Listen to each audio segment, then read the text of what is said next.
I'm back with part 2 of that haul that we did the other day, right? I wanted to show you the books that I actually bought myself recently, majority of which came from a sale at what's this thing now? Bargain Books, the only bookstore that actually knows the meaning of what a sale is. And the other, like about 2, are secondhand copies of a series that I want to start. So without saying much else, so it's 10 books, in case you're wondering. 10 books, and mainly African. So this is my African literature haul. If you're keen on that, stay tuned. I almost said something else. So Vena _reads is an amazing book reviewer, also YouTuber. She reviews books on YouTube, and if I'm not mistaken, she also has a blog as well. So please, if for your connection with literature, get in touch with or follow at VUVUVENA _reads. She is based in South Africa, and I think it is also extremely important to follow literary content creators who are based outside of the West and in continental Africa, because they do a really good job of bridging the gap. We appreciate you, Vuvu, for bringing us Turning Pages and for bringing us your BookTube channel. You know, this is a chance for people to actually see some people that I really enjoy. Please consider pressing the red subscribe button down below, and if you're a returnee, welcome back, fan. Vuvu, you're amazing. Thank you so much for your time. Anyway, without any further ado, most of these books, I don't want to come here and lie to you guys because I love to plug you guys. We're going for less than 100 rand, right? Some are 79, some are 69, and they're about others are 60. So I might not remember the exact price on all of them, but just know that they are under 100 rand. Okay, so I am gonna read you the back of these ones because I want you to be enticed. So this one will be a little bit longish, so if you are keen on staying the whole course, press pause, go brew some tea, go pour yourself a glass of wine, you know, whatever you need to do so that you can relax into it, because 10 books, 10 synopses could be here for a little bit long, and it's okay because you want to know what these are about. So let me not waste any more time. The first one is The Secret Lives of Baba Segi's Wives by Lola Shoneyin. Right, I've seen this one doing the rounds, and me being me, I don't know much about the actual synopsis of these books, so we are both discovering together. But when I see faves, you know, trusted bookfluencers sharing something, I know that sometimes they might be sharing something that they didn't like, but I'm like, I want to be there with you and not like it. And if you liked it, I also want to be there with you and like it. So either way, no regrets, you know. So this one, Petina Gapa says, a funny and moving story told with love and compassion, a jewel of a novel. Ooh. To the dismay of her mother, Bolanle marries into a polygamous home and becomes the 4th wife of Baba Segi. She is a university graduate and as such highly prized by her new husband. But even graduates must produce children, and her husband's persistent bellyache, sorry, I'm thinking about something, sorry. So, but even graduates must produce children, and her husband's persistent bellyache is a sign that things are not as they should be. Bolanle only wants a quiet life, but the other wives disapprove of her and fear she may unlock their well-guarded secret. Lola Shenohin weaves a witty, exuberant story of determined women and big surprises in this beloved modern classic. Coming soon to Netflix. Hey now! The Guardian says she finds redeeming features in even her wickedest characters and comedy even in violence and cruelty. Okay, child. I always like to, especially with African books or by African authors, just to share with you guys, if they do share anything about the author, just so you know where she's from, get a sense of maybe where the book is set. And right now I don't see anything, which is sad, but that's okay. So I don't see anything here about the author. Okay, so now the next book that I'm going to share with you guys is also from Bargain Books. This one was going for 79 rand, and it's also been doing the rounds. It's The Sweetness of Water by Nathan Harris. Better than any debut novel has a right to be. This is what Richard Russo says. Brett Anthony Johnston says, I cannot recall such a short, accomplished, or extraordinarily imagined novel, a writer with impossibly rare talents and still rarer heart. This is what Brett Anthony Johnston says. So the synopsis reads, in the dying days of the American Civil War, newly freed brothers Landry and Prentice find themselves cast into the world without a penny to their name. Forced to hide out in the woods near their former Georgia plantation, they are soon discovered by the landowner George Walker, a man still reeling from the loss of his son in the war. When the brothers begin to live and work on George's farm, the tentative bonds of trust and union begin to blossom between the strangers, but this sanctuary survives on a knife's edge, and it isn't long before the inhabitants of the nearby town of Old Ox react with fury at the alliance being formed only a few miles away. Conjuring a world fraught by tragedy, violence, and yet threaded through with hope, The Sweetness of Water is a debut novel, unique in its power to move and enthrall. This is our author. I take it he's an African-American brother. So that's what he looks like. That is Nathan Harris. And then the next book that I'm going to show you was also going for 79 Rand at Bargain Books. And this is how the One-Eyed One-Armed Sister Sweeps Her House by Sherry Jones. Sherry Jones is a black sister. We shall see if they have anything to say about her so that we can know her a little bit more. But Bernardine Evaristo says, a hard-hitting and unflinching novel from a bold new writer. Okay, let me tell you about a little girl like you that didn't listen to her mother. And Wilma tells Lala the story of the one-armed sister. In Baxter's Beach, Barbados. Read Caribbean. Okay, Barbados. Lala's grandmother, Wilma, tells her a cautionary tale about what happens to girls who disobey their mothers. For Wilma, it's the story of a willful adventurer who ignores the warnings of those around her and suffers as a result. When Lala grows up, she sees the story offers hope of a life and love after losing a baby in the most terrible of circumstances and marrying the wrong man. And Mira Wellham, okay, I think that's Wellham, okay, whatever. Her story is about keeping alive, trying to make sense of the fact that her husband has been murdered and that she didn't get the chance to tell him that she loved him after all. How the One-Armed Sister Sweeps Her House is a powerful, visceral novel of lives across race and class and of the sacrifices some women make to survive. Okay, we see you, Cherry. Oh, it's probably Sherry, but you know what? I done said what I said. Okay. No one wants to tell us anything about these authors. Okay, but it seems like she's from the Caribbean. Okay, that's more than enough. So the next 4 books are published by Cassava Republic, and these covers are to die for.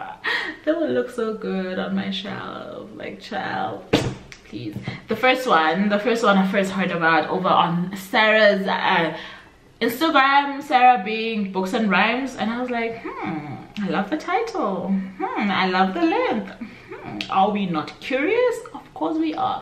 The likes, wow. Like a Mule Bringing Ice Cream to the Sun by Sarah Lapido Manika, shortlisted for the Goldsmiths Prize 2016. And would you look at that cover also? Are you seeing what I'm seeing? Okay. These books were going for 60 bucks at Bargain Books at some point. So I don't know if this is still true, but that's what was up. I'm just seeing praises at the back, so I just want to make sure that I open up at the right spot. And listen, they're telling us about Sarah, so I'm definitely going to tell you about her as well. Says Morayo de Silva, a cosmopolitan Nigerian woman, lives in hip San Francisco. On the cusp of 75, she is in good health and makes the most of it, enjoying road trips in her vintage Porsche, chatting to strangers, and recollecting characters from her favorite novels. Then she has a fall and her independence crumbles. Without the support of family, she relies on friends and chance encounters. As Morayo recounts her story, moving seamlessly between past and present, we meet Dawood, a charming Palestinian shopkeeper, Sage, a feisty, homeless, Grateful Dead devotee, and Antonio, the poet whom Morayo desired more than her ambassador husband. Like a mule bringing ice cream to the sun is a subtle and mesmerizing meditation on aging, friendship, and loss. It is also a nuanced portrait of the erotic yearnings of an older woman. Let's see who Sarah is. That's Sarah.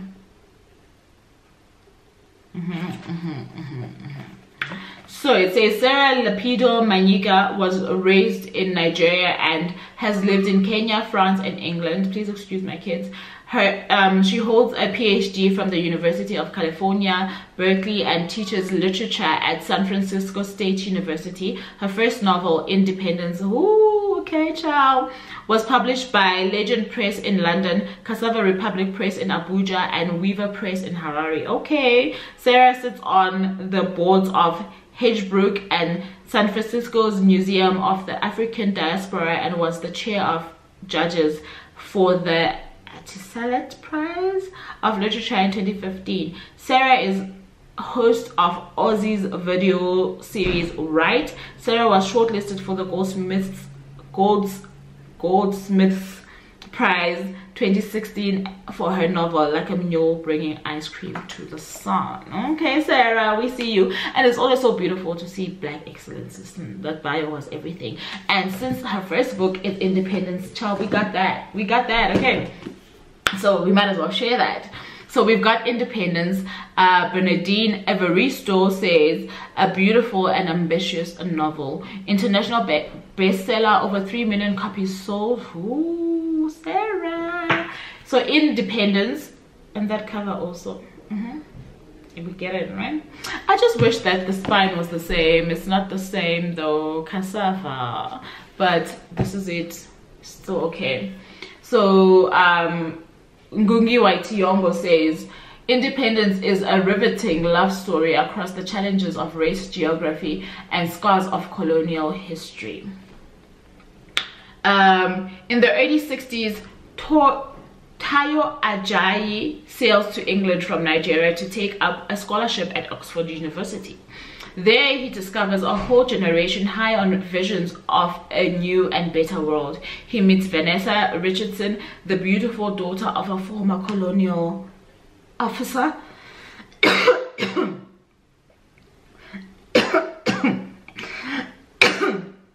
I'm also just laughing at myself, okay.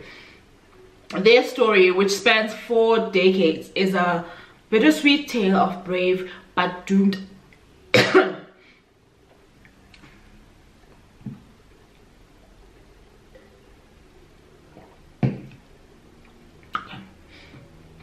It's a bittersweet tale of a brave but doomed affair and the universal desire to fall truly, madly, and deeply in love. This is a lyrical and moving story of unfulfilled love, fraught with the weight of history, race, and geography, and intertwined with the questions of belonging, aging, faith, and family secrets. Independence explores the complexities of contemporary Africa, its diaspora, and its interdependence with the rest of the world. So we don't need to tell you more about Sarah, we already know. So apparently this was her first book. So knowing me, look at that, it folded. Okay, knowing me, I'll probably read this one first, then read Like a Mule Bringing Ice Cream to the Sun. Okay. The next Cassava Republic book that we have here is The 100 Walls of Salaga by Aisha Haruna Atta. Amaata Aidu, author of Our Sister Killjoy and Changes, says, who says that there are no good authors coming from Ghana? Oh, so this is from Ghana. Shut up. Have you read Aisha Haruna Atta? She literally in her blurb she literally tells us to shut up. Let that sink in. Just let it absorb. So okay, Amina lives an idyllic life in the village of Botu until she is brutally separated from her home and forced on a journey that will turn her from a daydreamer into a resilient woman. Wuche, the willful daughter of a chief, is desperate to play an important role in her father's court at Salaga Bembe. The lives of these two remarkable women converge in a tumultuous meeting that takes them from mistress and slave to unlikely allies, as Amina and Wuche find themselves tangled in a web of desire, jealousy, political intrigue, and illicit affairs. Meanwhile, infighting among Wuche's people threatens to leave the region exposed to powers much larger than themselves. The 100 Worlds of Salaga explores the depths of female friendship in this stirringly intimate reimagining of life in pre-colonial Ghana. This captivating novel establishes Aisha Haruna Atta as one of the most distinctive voices of the contemporary literary scene. Yes, when a girl. She is the girl. That is the girl. Okay? Aisha Haruna Atta grew up in Accra and was educated at Mount Holyoke College, Columbia University at NYU. Her writing has appeared in New York Times Magazine, Asymptotes Magazine, and the Ken Prize Writers 2010 anthology. Her debut novel, Hamilton Rain, was nominated for the Commonwealth Writers' Prize in 2010.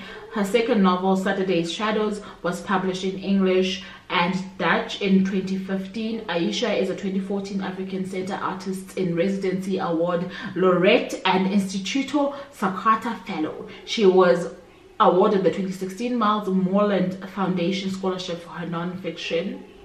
She lives in Senegal. These people that Cassava publishes, I feel like if Cassava publishes you, then you have arrived. That is it. That is all I'm gonna say. Then the last book from Cassava is Born on a Tuesday by Nathan John, shortlisted for the NG Nigeria Prize for Literature 2016. So a powerful and engrossing coming-of-age novel about life, friendship, loss, and the effects of extremist politics and religion on everyday life in northern Nigeria from one of Nigeria's brightest contemporary literary talents. Told through the maturing eyes and diary entries of a young boy born on a Tuesday is the story of Dantala, a naive but bright Quranic student who falls with a gang of street boys, surviving on a regime of petty crime, violence, and weed.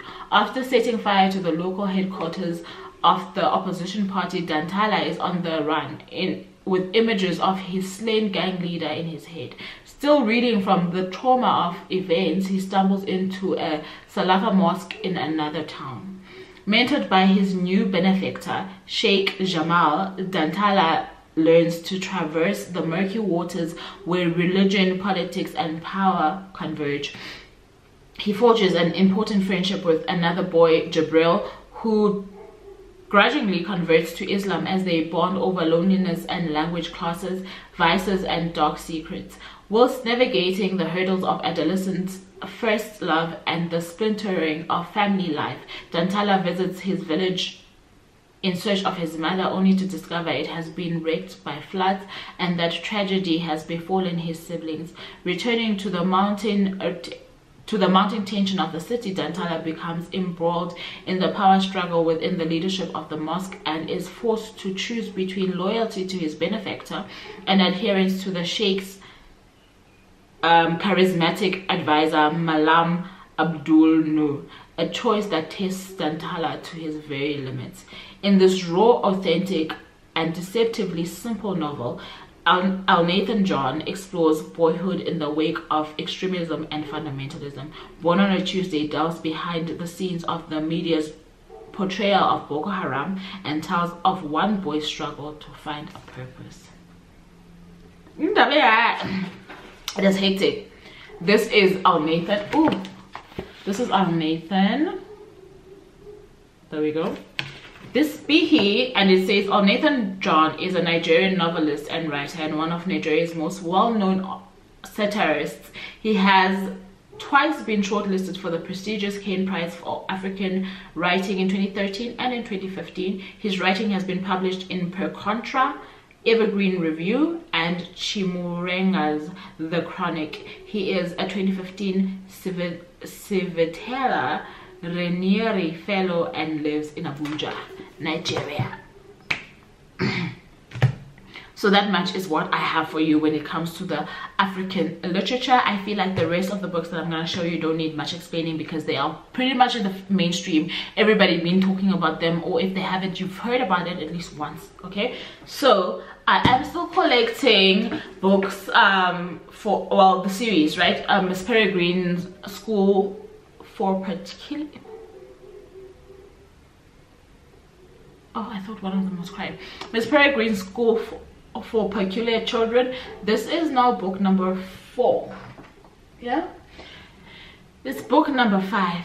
This is the Conference of Birds. It's the 5th one. I am still struggling, good people, to find, is it Hollow City? Yes, book number 2 is Hollow City. And now this thing, and I can't find it any place, anywhere. Please, man, if you guys hear about this book on sale anyway, just hit me up. Say something. I need it so that I can start the series. So I've now got the 5th book, which means I've got 4 books because I don't have book number 2. But we are here. We are here and we are happy we got this one for 69 rand. So now, please. Oh, by the way, how could I not mention it? Because I'm doing this haul so late, 2 of the cassava books were gifted to me by my bookish friend. Thank you, Nantli. So then I'm sure you saw in one of my other hauls, I'll probably link it here, I had gotten the first 2 books in the Brown Sister trilogy and now possess Sister Eve, actually Eve Brown, that is. And as you can tell, I'm nearly done with it. I'm less than 100 pages towards the end. So yay me, yay me. And the last 2 books that I want to show you, this thing is gonna cut me off, so just hold on. Okay, so the last two books that I want to show you are part of a series. This is my first graphic novel series, and this is Heartstopper. This is Heartstopper volume 1 and 2. I know my light is a bit bright, but it's pretty dark here. So this is Heartstopper volume 1 and 2, and I cannot wait. I cannot wait. And like I'm saying, my most enthusiasm is coming from a place of, it's my first graphic novel, and also I suppose because it's a romance, Boy Meets Boy by Alice Osman, and I feel like I'm gonna gobble these up, so I'm just holding on to them for a little bit so that, you know, when the right time comes, we are ready. Anyway, let me not say much more than I need to say. Thank you so very much for tuning in. Don't forget to like, do it now, thumbs up, share, comment and subscribe, and until next time, I love you very much for choosing me. Bye now.